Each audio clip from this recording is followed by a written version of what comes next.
welcome to my YouTube channel Studyship with Krati 2. And as I know that you all are going to have your exam for history, and history में class 12th के लिए जो main beside अगर हम sample paper को हटा करके बात करें, we have source based question.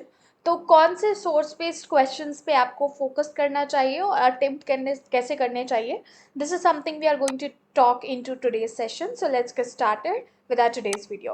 Also one more thing, मैंने आप लोगों को 10 minutes का जो सीरीज है हमारा हिस्ट्री का, उसका लिंक शेयर किया था. If you wanted to know कि आंसर राइटिंग कैसे करनी है, अपना प्रेजेंटेशन कैसे देना है, I also made videos on to it. So I will be attaching the links in the comment section so that you guys can check it out.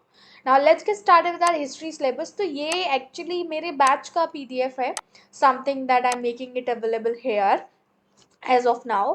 तो important question जो passage based आते हैं वो आपने attempt कैसे करने हैं. अगर मैं अभी आपको क्वेश्चन पेपर दिखाऊं हमारे CBSE का सैम्पल पेपर जो है, तो जनरली ऐसे क्वेश्चन पेपर्स में आपका सोर्स बेस्ड क्वेश्चन आते हैं. तो 2 क्वेश्चंस आपको एटलीस्ट मिलने वाले हैं ऐसे, और 2 आपको अटेम्प्ट करने होंगे. ठीक है. So for instance this one, अभी हम इसको बाद में करेंगे, फिलहाल let's focus on to this one. Evidence of an invasion. पहले शांति से आराम से वो एंटायर पैसेज पढ़ा करो, क्योंकि अगर पैसेज पढ़ लिया, क्वेश्चंस आपको इतना समझ आ गया किस चैप्टर से, आप पता लगा लोगे, आंसर्स भी लिख लोगे. So dead Laneman is a narrow alley varying from 3 to 6 feet in width at point where lane turns westwards. Part of a skull and bones of the thorax, upper arms of an adult were discovered, and all of this. अब मैं ये पढ़ तो रही हूँ, but I just saw one of the keyword in order to relate it, and मैंने ये PDF honestly पहले चेक नहीं किया था. I saw the word John Marshall. And history में पूरे के पूरे चैप्टर्स में John Marshall, Mohenjodaro, Indus Valley civilisation, यानी कि फर्स्ट चैप्टर हम बात कर रहे हैं, ब्रिक्स बीट्स एंड बोन्स. अब इसका नेम में जो है थोड़ा स्लाइट चेंज आ गया है. So why is the lane called the dead man lane? Because यहाँ पे जो है ज़्यादातर डेड बॉडीज ही मिला करती थी. ठीक है. So there are number of things given here. Narrow lane about 3 feet to 6 feet in width from where human skeletal remains have been discovered. Part of skull and bones of thorax, upper arms of adults were discovered. These are the key points in order to answer that कि क्या क्या वहाँ से मिला. So एक second रुकिए. All right. Why state the conclusion that scholars and archaeologists draw from this information? तो basically उन लोगों ने जो कंक्लूजन इस पर्टिकुलर सिचुएशन से निकाले वो ये थी कि बहुत कंजस्टेड वो लेन थी, वहाँ पे उनको ह्यूमन स्केलेटल मिलते हैं. एक्चुअली यहाँ नंबरिंग गलत हुई है, otherwise the answer is this.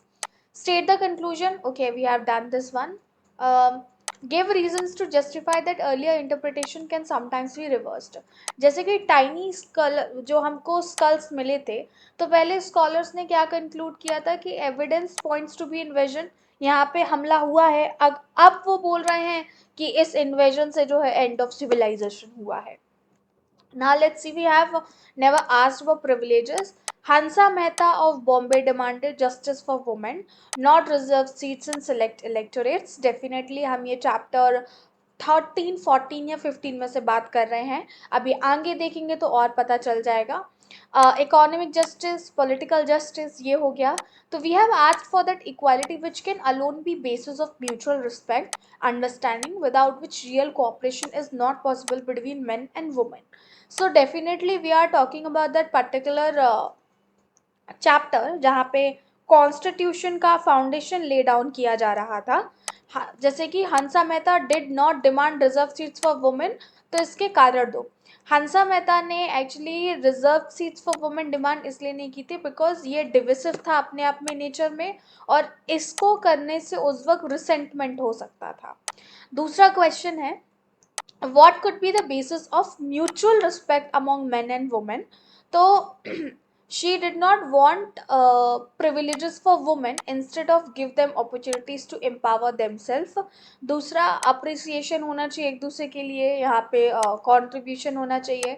Explain the ways in which women can be empowered, economically.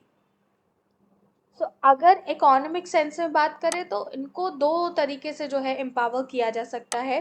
Equal rights in property में दे करके, एक्सेस टू एजुकेशन को दे करके, या फिर training, equal pay for equal work को लेकर के। आपको अगर कोई और लगता है की point, actually you can add on, ठीक है। तो take some answer from the source जो आपको दिया गया है, बाकी you can write your own. अब on clearance and settled civilization, one thing I would like to emphasize, students, my intention is not to read each and every source based question to you. My intention to make this entire video is just that आप जब वो source based पढ़ रहे हो, आपने सिर्फ chapter इतना पढ़ा हो कि आप गेस कर सकते हो ये सोर्स किस चैप्टर से है, देन आई थिंक आधा काम तो आपका ऑटोमेटिकली आसान हो जाएगा।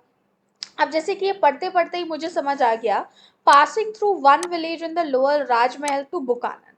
अब बुकानन किस चैप्टर में था, याद कीजिए, चैप्टर 5 था वो या चैप्टर 6 था, ठीक है। Through the eyes of travellers, तो obviously this was not the chapter that was given. जहाँ पे हम बात करते हैं संथाल्स की, this is one of the chapter.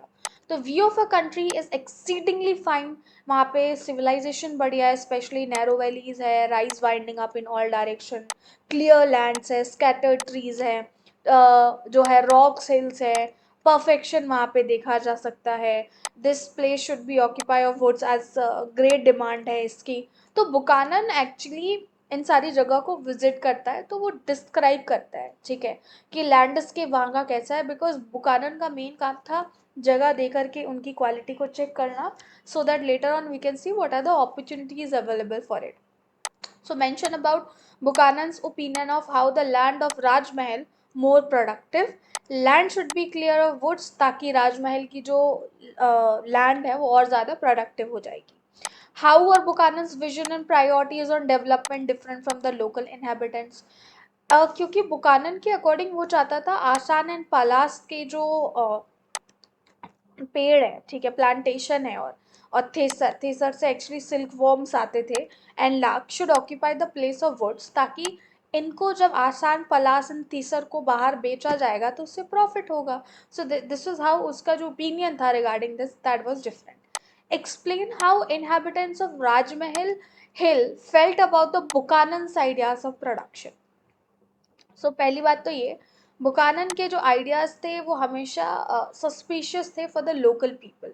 Actually इसमें नंबरिंग मेरे पास जो पीडीएफ है उसमें काफ़ी गलत है, सो दिस इज़ वाई और ज़्यादा कन्फ्यूजन हो रही है, इसका नंबर अलग है, इसका अलग है।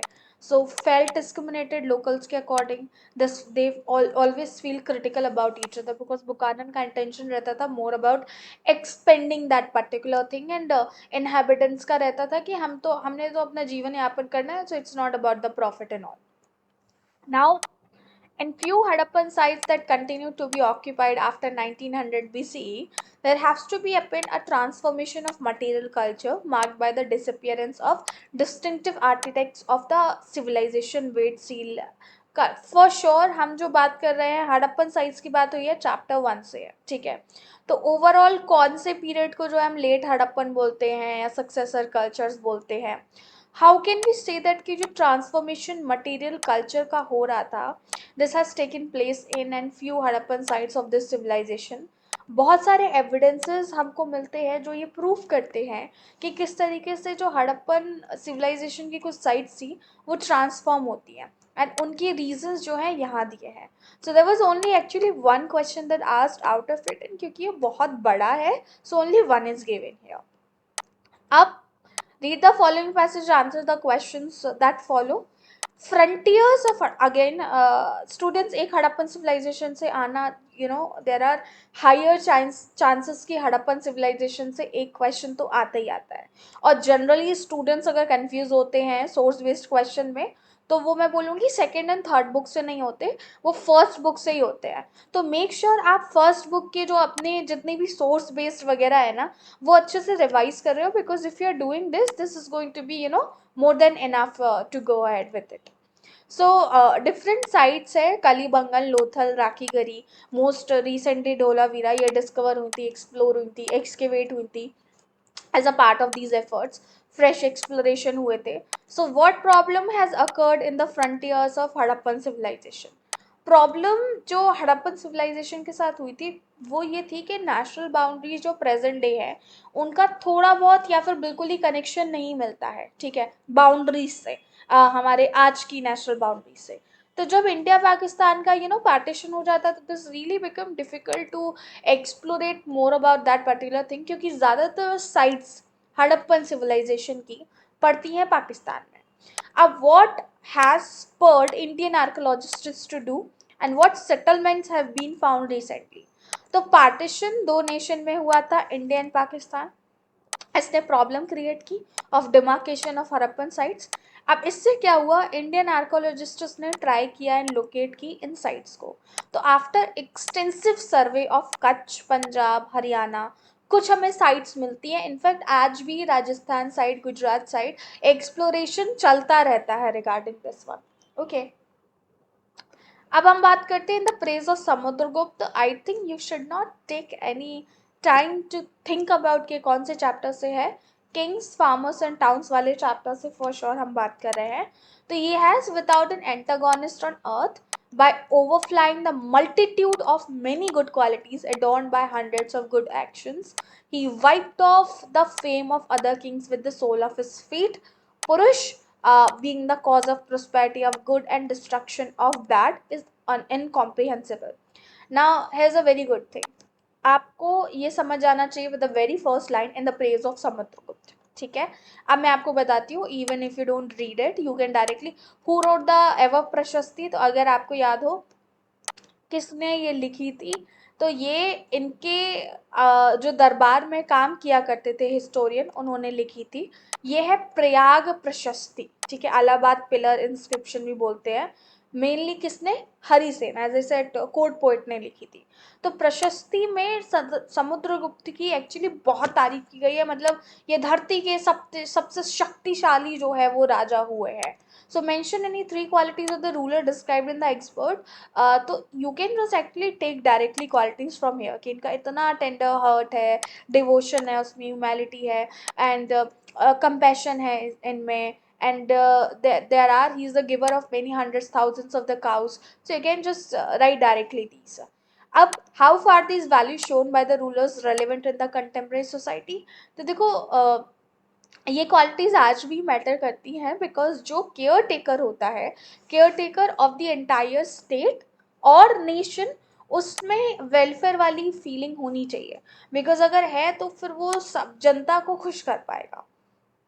सेवन देखते हैं इंपॉर्टेंस ऑफ बाउंड्रीज, मनुस्मृति आ गया, अगेन हम सेकेंड या थर्ड चैप्टर पे ही है।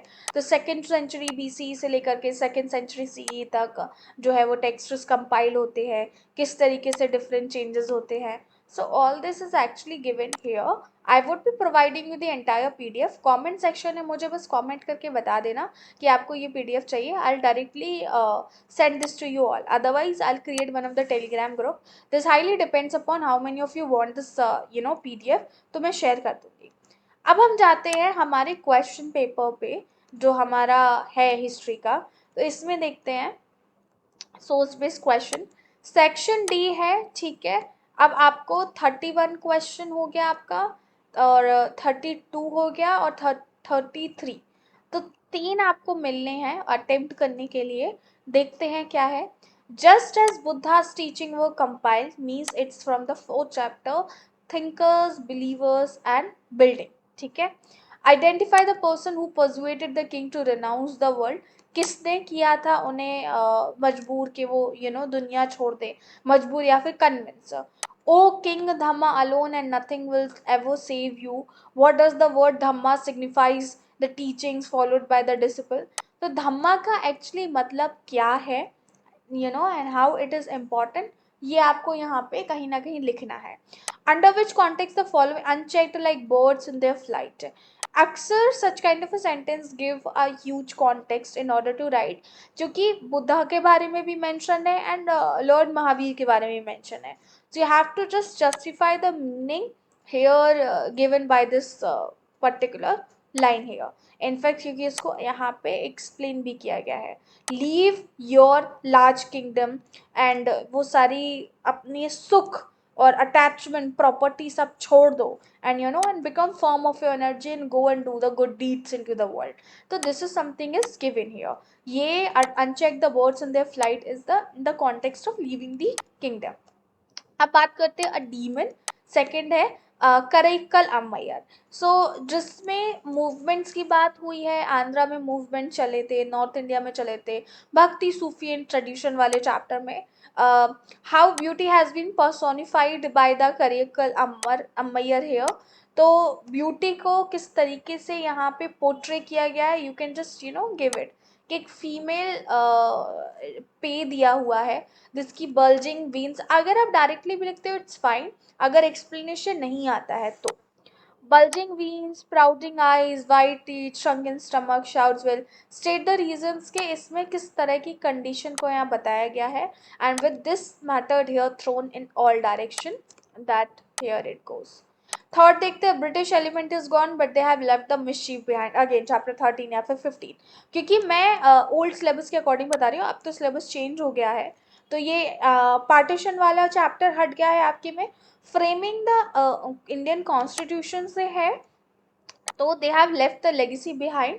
किसने ये लेगेसी दे के लिए यूज किया गया? ऑब्वियसली ये ब्रिटिश एम्पायर के लिए बात कर रहे हैं. What do you infer from the statement they have left the legacy behind? क्या समझ रहे हैं हम? ब्रिटिश क्या छोड़ के गए थे हमारे लिए लेगेसी? तो ब्रिटिश डिस्क्रिमिनेशन छोड़ के गए थे, अपनी जो सोच थी वो छोड़ के गए थे, काफ़ी सारी कुछ ऐसी चीज़ें थी जो अच्छी भी थी वो छोड़ के गए थे. Identify the ultimate message strain by Sardar Vallabh bhai Patel in his speech. तो उन्होंने क्या बोला था और वो मैसेज आपने यहाँ लिखना है. So that's it students. ये आपका सोर्स बेस्ड है, आपको पीडीएफ चाहिए है कमेंट कीजिए and get this PDF. It's pretty simple. Source based questions में आपके मार्क्स स्कोरिंग का जो है चांसेस बढ़ जाता है.